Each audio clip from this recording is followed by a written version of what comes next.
guys, I'm Sleepy Jason, and I am definitely sleepy today. Wondering why? It's night out, and today we're going to be playing the Snowperson, which is the first video of my Christmas series. I may have just recently posted a video with the same Christmas intro, but that was not a Christmas game, as you could tell. So we're starting it today with the Snowperson. I don't know how scary this is going to be because I looked at Christmas horror games, so I'm hoping that this is a horror game, but this is my first video. It's going to be posted tonight of Friday. The next video is going to be posted Saturday at night, and then I'm going to make my third video on Sunday, but it's going to be posted at Christmas night. And I think it might be the scariest. I'm having, it's going to get scarier over time, so least scariest to the most scariest, in my opinion. So, yeah, let's get started. The Awakening. Also, I apologize completely if you hear any cars. I am at my dad's, and I live right on the side of the highway, pretty much. So, yeah, you might hear some cars and stuff, or you might not, because I might have enough time to cut it out without skipping any words or anything. So, yeah, let's go. Girl's voice. Ethan, look, a snowman. Huh. Wow, it's huge. So sad. It has no face. Oh. Just 3 bowls. 3... No. I'm kidding. Well then, we should decorate it. What do we have at home? We need a ladder too. Chloe, Ethan, come! The new presence of a third person can be detected. Someone taller in stature. What did I say about not playing around? Just 1 second, Dad. We were locked inside for days. Come on, we need to hurry up. There will be a heavy snowfall coming up. Well, it's already snowing, so I assume so. Daddy, the snowman! It's still early in the morning. And that's what the others think, too. It will be crowded in the supermarket because everyone wants to be the first. I should have left you both at home. The chatter gradually grows more faint, but can still be overheard in the distance. Okay, there is something in my eye. This time, I will sit in the front. Not fair, you already got to the switch. Remember, we will only stock up on the necessity. Remember, we will only stock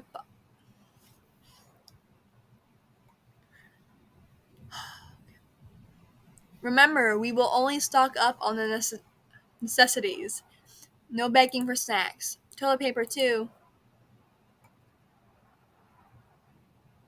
Doesn't the smaller one seem like it's on the bottom?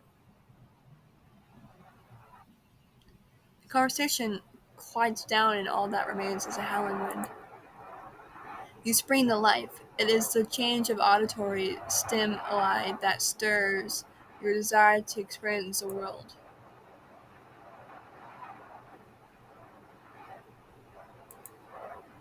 Your entire face is numb.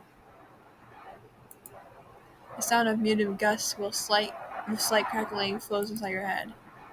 The only other thing I have is scream. You pause for a moment. Then, like a newborn babe, what? You let out a shrill cry from all the air you can muster from your chest. At that instant, when your own voice echoes back to you, a vision momentarily flashes before you. It is not without interference, as thousands of moving speckles obstruct your view before it disappears. You need to see more of this, and more clearly. You concentrate your breath to release a prolonged babble. A row of houses is seen behind a layer of falling snow. The knowledge that you can see visions to speaking, the hunger rises to swallow in all the new available environmental slights, but the prospect to see the houses at close is also too enticing. You try to turn your head to the right. It feels stiff. However, with some extra force, something cracks, and jorted particles come off your skin. The movement smoothens. Taking the surroundings on your east, you see a row of houses on the left side. In the far distance, down the slope, is the vague outline of a skyline of tall buildings. Wait a minute. Are we the snowman? That would be nuts. Further rotating to the right. Birds. Further rotating to the right, it is unknown whether there are more houses on the right side of the road when that part of the view is obscured by trees. You stop at that certain angle inhibited by a hidden force, instinct of sorts, that you physically cannot turn your head further. Ugh. Arrested by a sudden sound behind you, you immediately snapped your head towards your back. Behind you is a snowy field with a frozen pond and comfiers. Nothing else. You cannot identify what made the sound. Stare longer. It's probably a tree branch that has fractured. Either way, it is not important.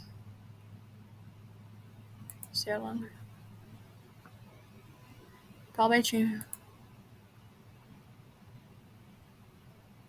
Move on. You keep rotating your head in the same clockwise direction. This should be the area on your west. The road is inclining towards a large mountain. Finally, you rotate it back to its original position. Your head hurts. After seeing the environment you are located in, the next step is figuring out how you move to explore the terrain. Simply observing the curious objects from afar is unsatisfactory. They almost beg you to grab them and be made tangible. Okay, there's.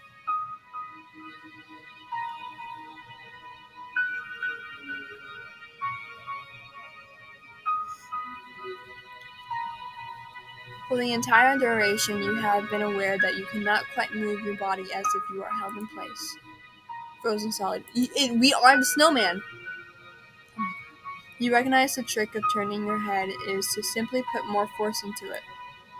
The difference, however, is that the rest of your body has not given any responsive feedback, while you can only sense your head. That round, bloated lump, which is where your entire life energy is congealed, and it begins to get cramped.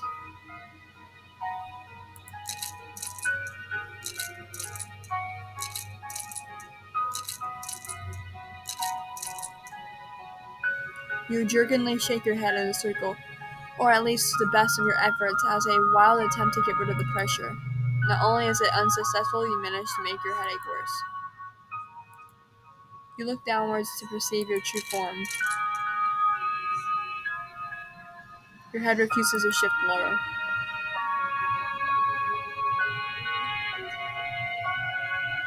Find a mirror. No sight of limbs or even a torso. But you do have a body, because the multitudinous presses of snowflakes on your skin extend to a larger surface beneath the head. The ticklish sensation can be traced downwards, where the skin stretches around swollen shapes with roughly the same circumstance. Alright, it was the wrong word, I think. Maybe. That part may be inert, but at least it exists. And then on cue, the pressure inside your head has to escape. The energy bursts out and forcibly disperses via the recently mapped autonomy. One by one, the next in line dam breaks so as to overflow your soul into a larger hole. In this instance, your entire limbless body has become animated. You test your mobility by performing a slight wiggle. Not knowing your own powers, you accidentally put too much force at jutting forth fructosa, which rapidly sends your head spinning and toppling. Trees are upside down and snow falls in reverse. You can fortunately still feel your body, so you determine you are intact. You must have bent backwards with the top of your head having crashed right into the snowbed. With this, you form an arc with your torso as the bridge and your feet semi-glued to the floor. This view is unnatural and needs to be adjusted. You crank your head a little bit more. Too much. Fix. You release yourself from this contortion by letting gravity do its work.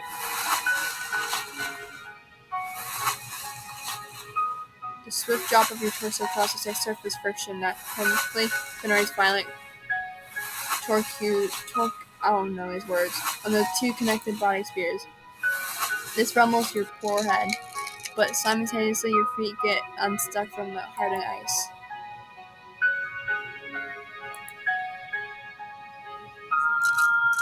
You crane your head, lifting it up is surprisingly effortless. Moreover, there are hardly any axial constraints when it's not locked to a physical joint. That word, reeds and grass barely stick out, and further up are the half-third.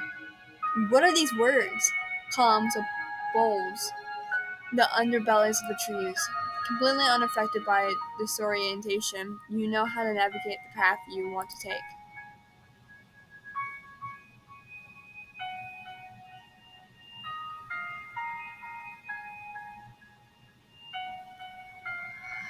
Controlling both the rotation of the torso and lower body does not prove intuitive, but it's manageable. Albeit there is a tendency to oversteer, which hinders a smooth locomotion. You don't go for it. There's a slight calm. Being so still on the floor, you have the disadvantage of not sensing your surroundings well, especially when most echoes are absorbed by the snow's thick texture. You already missed the previous ability of having an overview from above. Making yourself tall is a priority. Falling was easy, however, returning to your original standing position should not be impossible.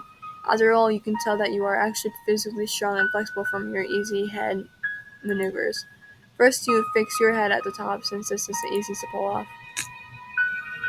The challenge, however, is coordinating both the other spheres to evolve excellently. It takes several trial and errors before you can balance your torso on top of your lower body without either of them slipping away. Minimizing the spin on the foundation and through careful pushes on the middle sphere did the trick. Upon completing this last step, you are successfully restored to your wish form. So as I can tell, I don't know the person that we are playing in the game knows they're a snowman, but the person who created the game has this entire time been giving hints that we are the snowman. And these hints are kind of ridiculous because I already got it really quickly. So, sorry on the creative if you see this. Probably won't since I'm so small. But, yeah, it's a little too much. And also, not that many big words, please. For pull, you have to rely on the lowest sphere.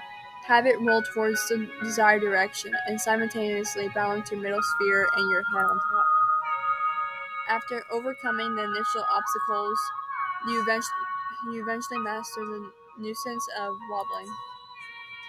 This method has turned spontaneous for you, more so than rolling your entire body on the floor. With this, you can make a slow but steady forward movement. Your first victorious baby step. This music's too loud. The possibilities open up when there are so many uncharted destinations for sightseeing. Your head spins figuratively and literally.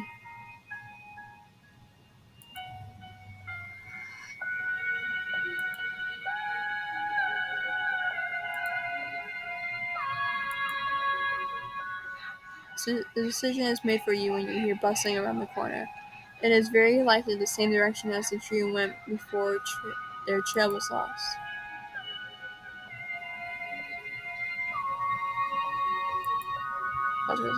There's no need for haste. Activities do not disappear overnight, and there is plenty of time to catch up. You stroll towards the houses. You stroll towards the houses and make a turn to the right with a technique that is evidently not practiced, but with such wide streets it almost cannot go wrong.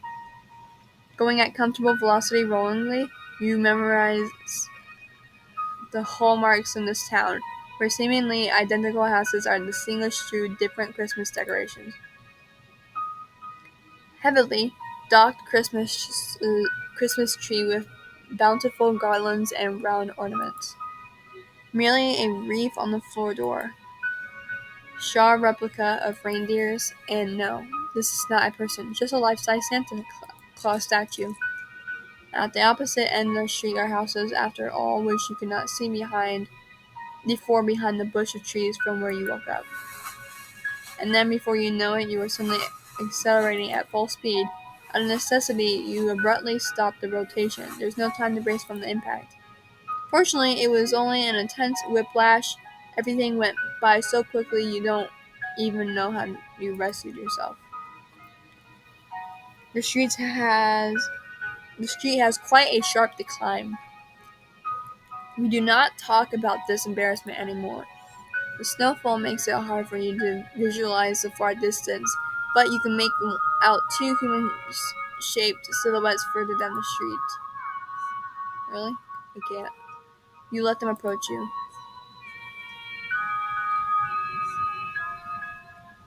Now the two humans are right in front of you. Seeing them up close for the first time is. You stay quiet as nothing comes to mind really. Like any objects you have seen so far, they emit some static field, a constant flicker that disguises their exact shape. Who puts a snowman in the middle of the road? An ugly one to boot. Knew it. These folks seriously never heard of public space? Look at this thing. Imagine all this effort and not even doing it right. The proportions of the balls are all wrong. Probably built by 6-year-olds, and here you are dissing the work of a bunch of kids. Such a cool guy we got. Where did you even find kids that tall? Bro, this eyesore is taller than us. This does not seem to be going well. You are at a loss as to what to do about this hostile situation. A. Want to do something about it? Consider it a social service for the benefit of this town. What? Go on. Topple it over. We'll teach them. Want to help? Nah, I won't take part of your stupid crap. Do it yourself when you make such a fuss about it. But I bet you're too weak for it anyway. Didn't they fire you at? Shut up once. One push and it's done. We have to see about that. Watch closely. The teenager presses his mitted hand on your stomach, slaps it several times to gouge where your weak spots are. Far more frightening is that you can physically feel the imprint, although not so much caused by strength, but his lingering palms are transmitting a surge that burns on your skin. Then he begins to push harder. You need to act now. Baldos. You are no pushover. You will fight back. My demonstrating your sobriety and pushing tenfold magnitude harder than he does. Oh my god, there's too many words. I'm dyslexic. I can't. You can't decide which of the two is worse. It does not matter. The ringleader will follow up.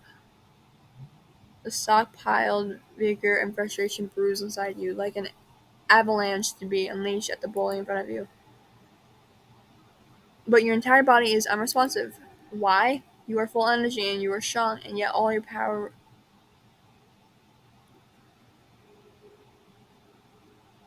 Prowess? You mean powers is sucked out. In this paralyzed form, you cannot even perform a single action as turning your head. Only an echoing whimper escaped from your mouth, which they paid no heed to. The continued press digs deeper and deeper into your belly with more force. After several seconds, the push is finally released. Idiot, I knew you couldn't do it. No, it's extremely heavy. It's not budging. How is it made of? Seriously, try it. I'm out. You're wasting my time. The hooligan has not given up. In contrast, he resorts to dirty tactics. He probes your lower body with his sneaker. Again, your entire body refuses to budge. You can only hope that they both leave. So I assume that he's able to leave when there's no. I assume that the snowman or that guy we're playing can only move when there's no humans around or whatever, or no humans are looking at him. But when humans are looking at him, he can't move. He's completely paralyzed, and yeah, humans burn him, I guess. I wonder what happened to him though. Like maybe he died and he possessed the snowman or something. Like Jack the Frost's 1998 movie situation. I think it was 1998, or maybe it was 1989. I don't know. It was one of those. Watch out before you slip. If you're really so strong, then prove it. Only this once. Move. Mastermind also gives a try at pushing. You may not be able to move, but at least your entire body is unflinching. Told you. What are you standing there for like a dead weight? Give me a hand already. They have joined forces, 4 hands against you. Hold it, not so fast. When? Now, push! Cracks form on your steadfastness. You can speak, or else you could not have maintained the visualization of what's in front of you. Magical words to articulate your plea struggle to emerge from your skull. The sentence that comes out of your mouth must sound gibberish. Crash. Hell yeah, that felt good. Lovely. Uh-huh, but wait, I don't know. What if you don't think that someone comes out? We should.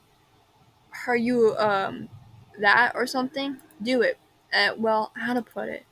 Man, what's with you? Let's bail then. Hey, move normally. Quit acting so nervous. Relax. Yeah.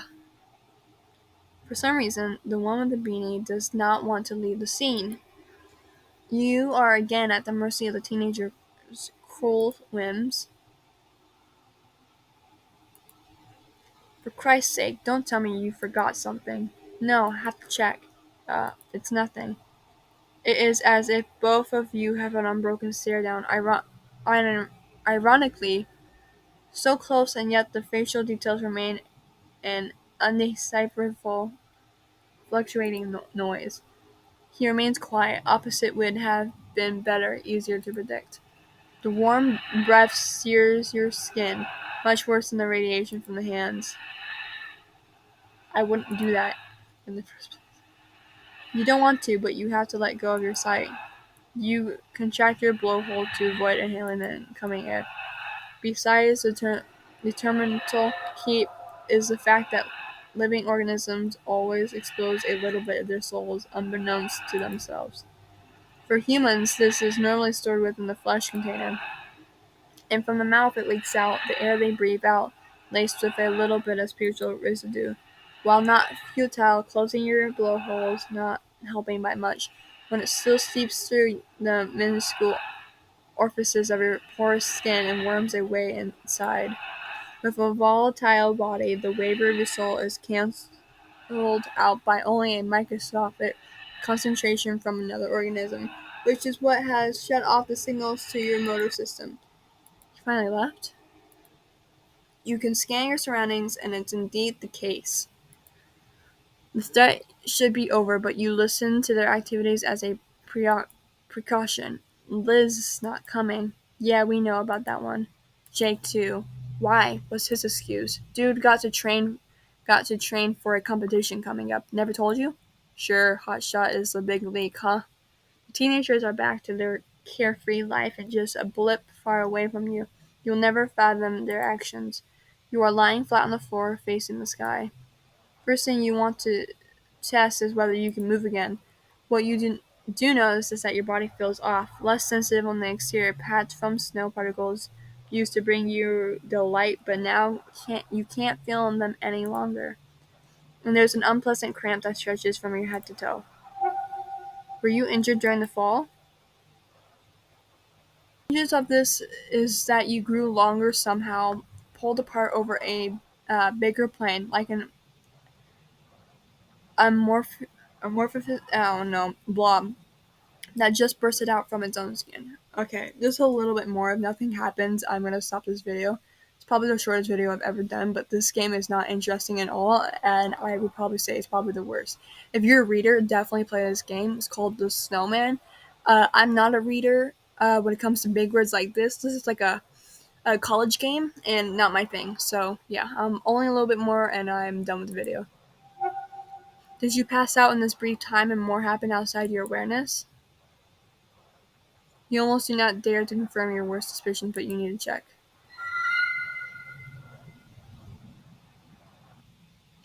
Thank you for playing to the end of this demo. Oh, wow, look at that! There was more story planned for the demo itself, but due to change schedule, a lot of content has been cut out. This also includes art assets and visual effects.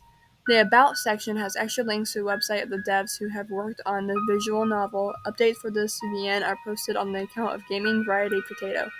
Hopefully we still see you again for the full release.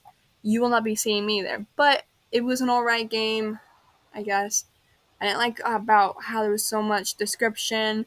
Literally made my mouth dry. There was too many big words, and if a kid wanted to play this like me, I'm not technically a kid, but if a kid like like in Minecraft City, if he were to play, he wouldn't be able to, and he would even ask me to try to pronounce the words that I probably couldn't pronounce either. But it was an okay game. If I would give it a number out of 10, I'd probably say about a 6.5. Good storyline. Too long in my opinion, and not very entertaining unless you're into that type. Like if you're into this type of stuff, definitely check it out. It's not my thing though. So I am going to say have a good Christmas. You'll definitely see me tomorrow and Monday night. So yeah, peace.